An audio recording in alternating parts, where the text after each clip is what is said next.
Dito po tayo uli sa Usapang Matino sa Net25. Kinagagalak ko natin ngayon makasama ang kaibigan ko na nag-aaral ng budget ng House of Representatives dahil lagi ko silang kinukulit. Kaya ngayon, para po naman lahat kayo ay marinig nyo na rin itong aming pag-aaral ng budget ng House of Representatives bilang taxpayers, ha? Kailangan ho natin malaman itong mga specific na details dito kasi dito na nila tayo noon pinalusutan sa flood control, corruption at iba pa. Kaya ngayon ay tayo po ay may panauhin, studios ito at tumatayo, oposisyon doon sa House of Representatives. Ang kagalang-galang na Congressman Robert Nazal, representative ng Bagong Henerasyon, Party List. Welcome. Good afternoon. Welcome, Robert. Good afternoon, ma'am. Good afternoon, our future senator. Nako, magbilang Angel Casana. And of course, former Congresswoman Bernadette Herrera, BH. Welcome to Usapang Matino. Hi sis, thank you Attorney Guanzon for I having specifically having asked us. BH to study the budget of the House of Reps with Kong Robert because BH has a degree in Bachelor of Science in Economics from UP. And also, Business economics. Yes, business economics. Yeah. And master's degree in finance. Yes. Also from UP. So, we'll start with Kong Robert, but anytime, Bernadette can just, Chime you in. know, Yeah. chime in. So, Kong Robert, dito sa House of Reps ngayon, magkano ang pinopropose na budget ng administrasyon? They're proposing actually a 7.2 trillion budget. An increase of 407 billion or 6% from 6.793 trillion noong 2026. Noong last year. Last Yeah. year. Oo, but ano ang mga na-notice mo dyan na mga, yung bang mas kailangan na bigyan natin ng pansin? Well, kung titignan po natin, first and foremost, yung from the 6.7 billion or the 407 billion, 6.7 trillion or 6% na increase, kung titignan natin, parang hindi tayo nag-increase kasi ang average natin na inflation for 2026 is already 5.5%. Pero effectively, karamihan ng 407 Okay. billion na increase, parang karamihan napunta po sa automatic appropriations. Karamihan ng large National percentage. tax allotment at saka interest expense. Yes. So, ito yung mga items sa budget, mga kaibigan, na mahirap kupitan. Yan. Hindi, saka automatic na siya. Kumbaga wala na siyang leeway. No fiscal space ka na. Parang wala nang elbow room ang gobyerno. Wala na. Parang lumalabas, wala nang Parang natuto na pang-wiggle. rin si BBM at last. After 4 years. Na itong budget na ito, parang mas rational ngayon. Tingnan natin kung talagang rational. Go ahead, Kong Robert. Kung patitignan natin, yung sinasabi ni Kong BH na fiscal space, talagang sumisikip na. Kasi kahit nag-increase siya, karamihan ng departments bumaba. Pero several departments ang tumaas. Yung malaki tinaas, ihimayin natin, DOTR, DPWH, DILG, DND, yung Judiciary, tsaka COMELEC. Comelec, lagi namang top ko ang budget ng Comelec eh. Bakit kaya?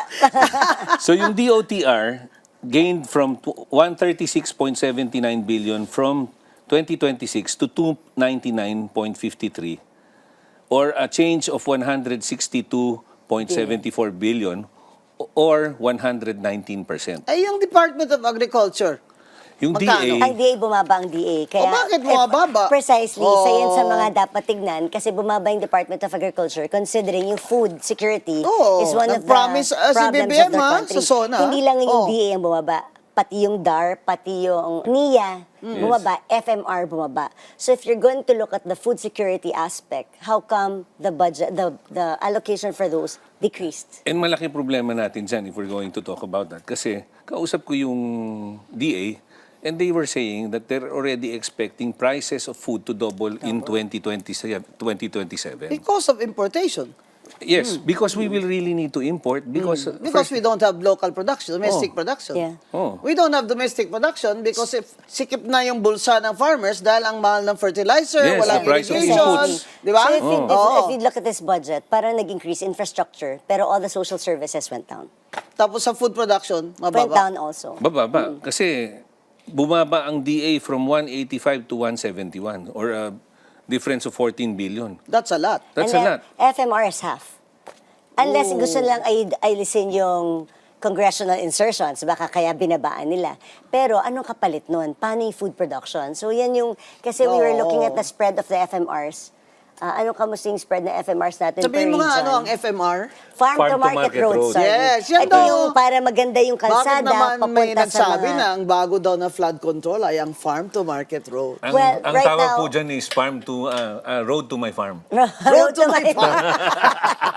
Yan po yung mga road na ginagawa nila sa tabi ng mga farm ng mga politiko. Pero sis, Kaya- normally kasi yan, mababang FMR, tumataas yan pagdating ng HGAB, tsaka Senate. Oo, dadagdagan nila. Kasi nga nila. naging road to my farm. Kasi Oo, naging- maraming kasi may mga lupa, no? Ang Yeah. problema kasi Mga dyan, politiko, ha? Makinig kayo, ha? Makinig kayo, yung mga personal interest ng politiko. Nakakabit ho dito sa budget natin. And you really have to look at where it went. So Oo. ito meron kaming At graph. bakit naman, ha? Hindi ko naman kilala ito si Secretary Herman Chu Laurel, pero kampi mo ako dito, Secretary.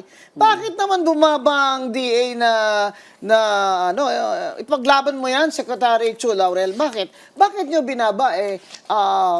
Pinramis na yan ng Presidente, si BBM, since day one ng SONA, yung self-sufficiency, food production, self-reliance sa pagkain. Tapos, ang taas pa ng dolyar ngayon, kaya talagang mahal yung export natin sa pagkain. And even NIA went down. The budget of NIA went down. Oh, irrigation. Irrigation went down. I think ma'am, parang ang nangyayari, hindi lang talaga siya priority ngayon. Kailan pa niya ipa-priority? Hindi ba? Talagang, And bakit importante irrigation? Because we've always been talking about yung catchment basins, di ba? Dapat kasama na rin yun sa ating irrigation. no, I think what's happening right now is they are integrating the catch basins and irrigation canals and channels dun sa flood control. Yun ang sinabi sa akin. Yeah, but it's na not- gagawin but nilang it's not design. appearing, yeah. But we have yet to see whether it will actually be implemented that But way. irrigation is irrigation. No, kasi several Diba? budget hearings, Iba yun. we've been saying dapat nag-uusap si DP tsaka si NIA for that budget para Yeah. kasama yung flood control, may catchment basins, para talagang nag-spread. But they don't wanna talk. I don't know why. Hindi sa department, hearing department ng budgets, Ilang beses doon na sila, namin sinabi yan, doon sila pero- pagharapin para mag-coordinate ng mga pera. Noong ang gastos. 2025, 2026, lumabas na wala tayong master plan. Di ba? Oo, kasi yung presidente ho natin, wala rin master plan. Hindi, Sige alam mo, po.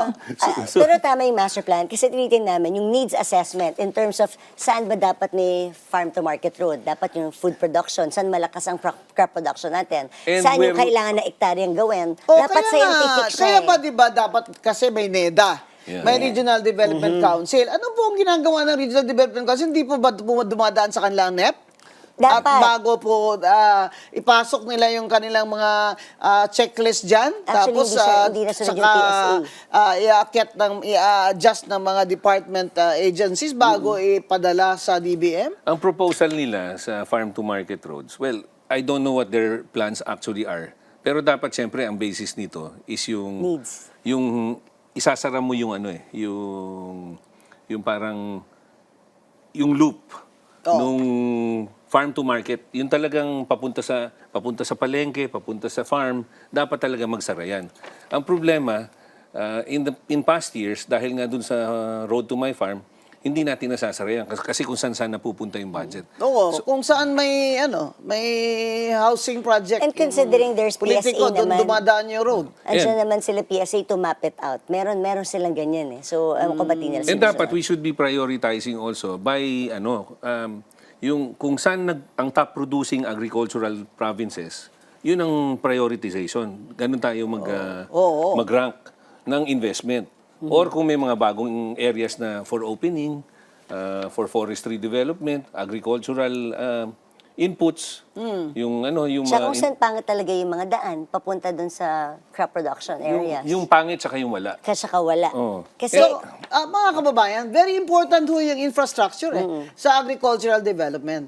Kung titingnan po ninyo ang number of workers, dahil po tayo ay agricultural country, ang majority, more than the majority of our workers, employed or self-employed, are in the agriculture sector.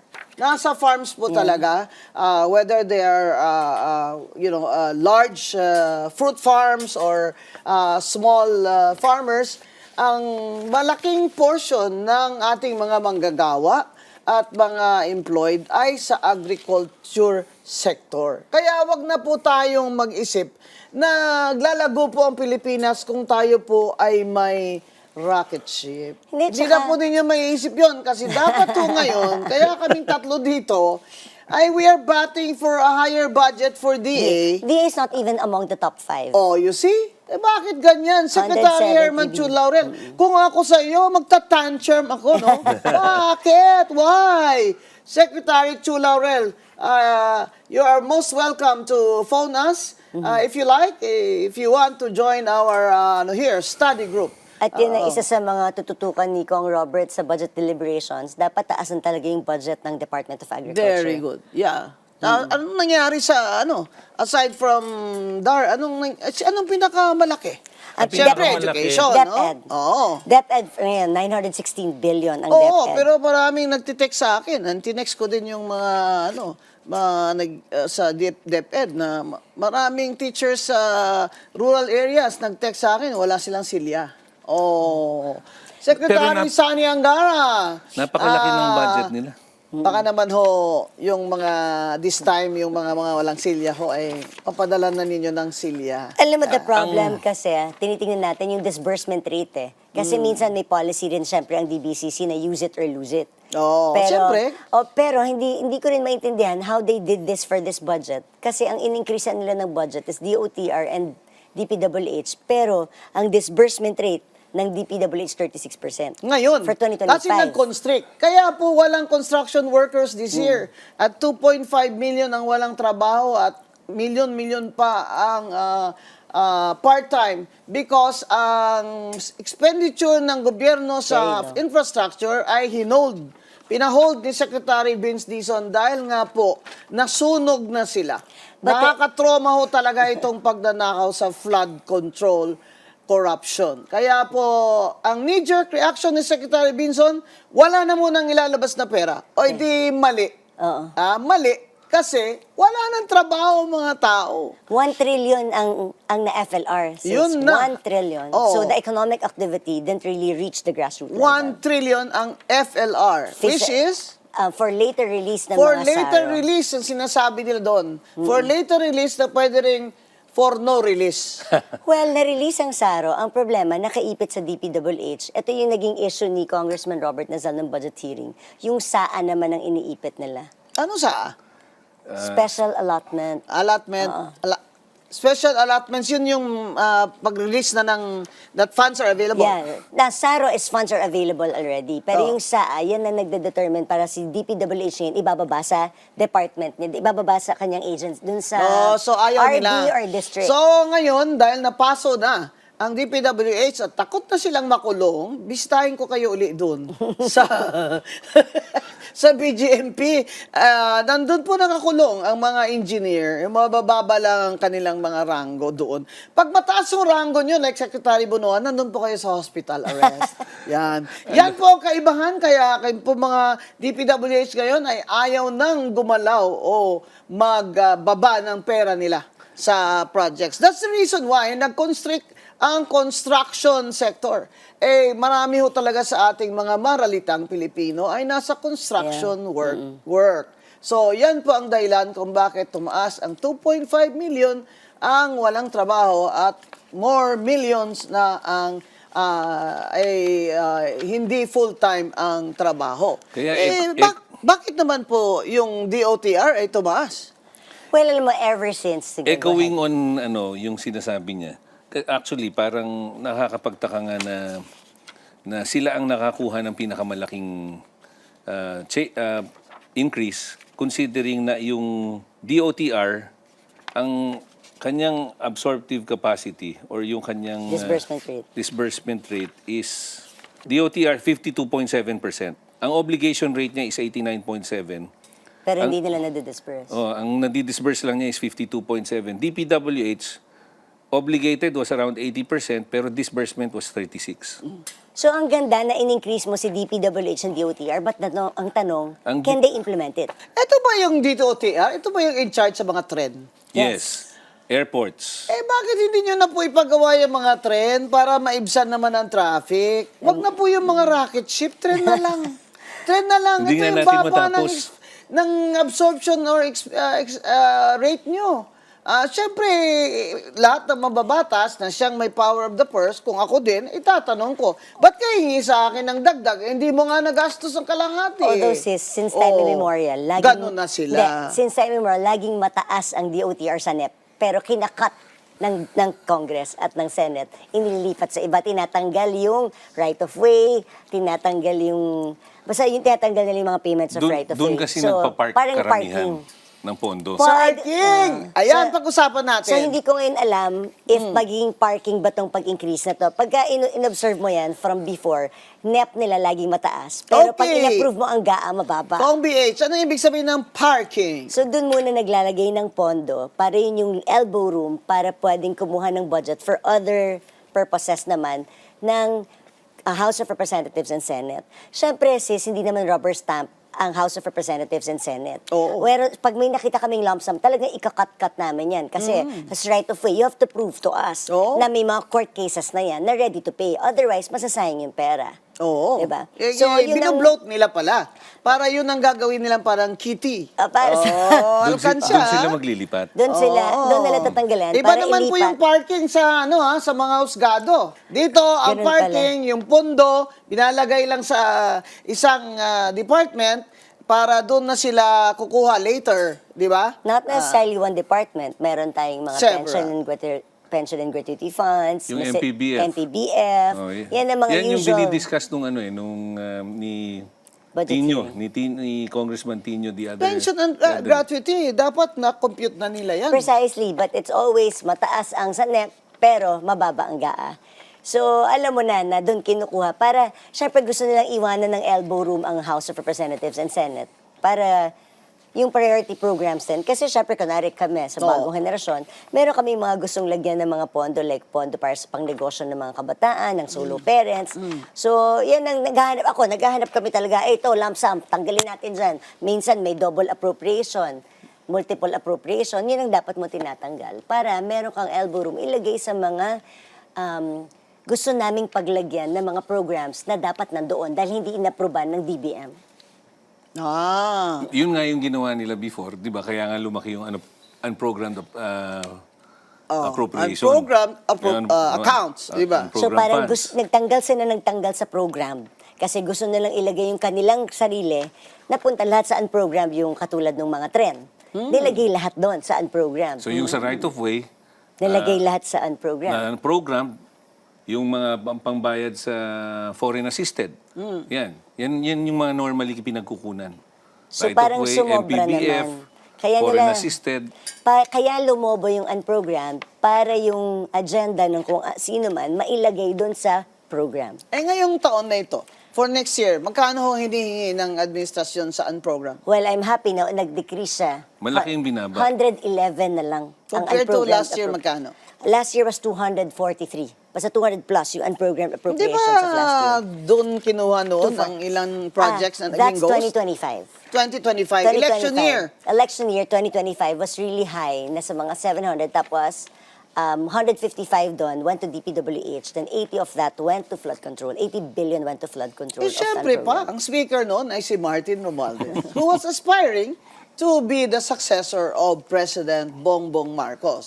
Anyway, So our unprogram- another topic, Yeah. na I'll si just Martin mention, ma'am. ay hindi na speaker ngayon, so nag-iiba na rin yung dahil na criticize na masyado yung BBM administration at ang House of Reps, medyo konting kahiyaan. Kaya ito ngayong budget na ito ay as much as possible, siguro gusto na rin ng bagong speaker na magiging rational, you know. Yung unprogrammed actually decreased from 243 to 111 or 54%. Pero ang very notable dito, 57 billion ay PDIC restoration. Yun na. 'Di ba? Ginawa nila yung pera natin sa PDIC tapos ngayon ilalagay sa budget yung pangbalik. Ang masaklap dito, yung implication nun, hindi secured yung mga pera natin sa mga... Oo. Di ba dapat protected tayo ni PDIC? Tinanggalan mo na 57 billion si PDIC. PDIC, mga kababayan, yung Philippine Deposit Insurance Corporation, siya yung babayad sa inyo pag nag-bankrupt, kunyari, yung isang rural Isang bank, bank. kung saan ka may pera, may maximum ka doon na insurance hanggang 1 million. Ngayon, kinuha ng national government ang magkano ngayon? 57 billion. 57 billion, di ba? Tayo nagprotesta noon, pati PhilHealth.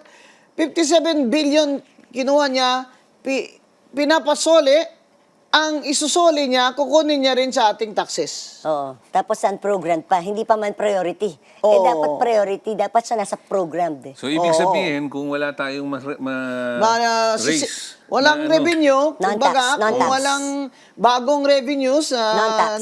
na taxes or collection, ay walang pera ang unprogram. Sa non-tax Diba? revenue to. Sa sis. non-tax revenue, oh. okay. Excess revenue, pero Excess and normally the non-tax. excess revenue is coming from non-tax revenues. Okay, that's great.